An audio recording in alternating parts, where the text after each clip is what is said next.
নতুন করি তো শীতের তো শুরু হয়ে গেছে, এখন দানা থাকায় তো কঠিন হয়ে যাচ্ছে। শীতের চোদনে জনজীবন অতিষ্ঠ, সাধারণ খেটে খাওয়া মানুষের পক্ষে খুব কঠিন অবস্থা হয়ে যাচ্ছে। আলহামদুলিল্লাহ আলহামদুলিল্লাহ আল্লাহর রহমতে ভালো আছি। এই শীতের কথা আর কি বলবো, শীতের সময় হলে পারে সব ভাইস্তিরা হাজির হয়, কিন্তু শীত যখন চলে যায় তখন আর কারোর খবর থাকে না। এটা হচ্ছে আমার কাছে একটু দুঃখ লাগে, কিন্তু তারপরও আমাকে লক্ষ লক্ষ ভক্ত আমাকে আমার কাছে ছবি ওঠার জন্য আসে। আমার বিরক্ত না, এটা হচ্ছে আল্লাহর প্রদত্ত একটাই সামান্য একটা কথার জন্য আল্লাহ আমাকে এই সারা বিশ্বের সাথে পরিচিত করেছে, এটাই আল্লাহর কাছে শুকরিয়া আদায় করি। আর নতুন করি তো শীতের তো শুরু হয়ে গেছে, এখন দানা থাকায় তো কঠিন হয়ে যাচ্ছে। আমিও থরথর করে কাঁপতেছি। যাই হোক, যাদের কাজ নাই তারা বাড়িতে যাওয়াই ভালো আমার মনে হয়, তার কারণ বাইরে তীব্রতা খুব বেশি। আর সকলে সাবধানে থাকবেন আর মাদক থেকে দূরে থাকবেন, এটা হচ্ছে আমার নির্দেশ।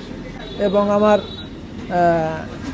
এটাই আমি কামনা করি যে সকলে সুস্থ থাকুক, ভালো থাকুক, আর এই শীতের হাত থেকে, শীতের চোদন থেকে সকলেই রিহাই পাক, আল্লাহর কাছে এই দোয়াই করি। তা হচ্ছে 2017 সালে আমরা এই শীতের ইতে আগুন পোহাতে ছিলাম, তখন আছে শরীফ বিশ্বাস 24-এর ওরা আছে শীতের সম্বন্ধে লাইভ চলতেছিল। আমাকে জিজ্ঞাসা করলো কি অবস্থা শীতের, আমি আবার আমার হরিপুরের গ্রাম্য ভাষায় বলে দিলাম যে শীতের কারণে জনজীবন অতিষ্ঠ, সাধারণ খেটে খাওয়া মানুষের পক্ষে খুব কঠিন অবস্থা হয়ে যাচ্ছে। এই কথাটাকে ভাইরাল করি আমার ভাতিজা রাকিব, সে হচ্ছে এটা ভিডিও তৈরি করি সোশ্যাল মিডিয়া ছাড়াতে আমাকে এখন সকলেই চেনে, সকলেই জানে।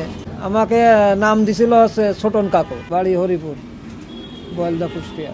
হ্যাঁ, এটা নিয়ে কোনো করার, সোশ্যাল মিডিয়া তো আর মুখ চাপি ধরে রাখা যায় না, এটা সকলেই ভালোবাসে, তাই আমিও এখন আর ওই সবটা কিছু মনে করিনি। এবং আমাকে সকলেই সাপোর্ট করে, সারা জায়গা থেকে আমার কাছে রিং করতেছে কি অবস্থা, কেউ কেউ গিফটও পাঠাচ্ছে, আমি তাদের গিফট আমি গ্রহণ করি। লন্ডনে রয়েছে আমার ভাইস্তি, সেও গিফট কেনার জন্যে অর্থ পাঠাইছে। মুন্না মজিমনগর থেকে সে গিফট পাঠাইছে। আমি তাদের কথা আমার বারবার করে মনে পড়ে, এবং আমার এরকম অসংখ্য ভক্ত আছে, তাদেরও আমি শুভকামনা করি, তারা যেন সুস্থ থাকে, তারা ভালো থাকে। 2 দিন ধরে শীতের বেশি শুরু হয়ে গেছে, তাই সকলে সাবধানে থাকবেন এই কামনা করি। সুস্থ থাকুক আল্লাহ।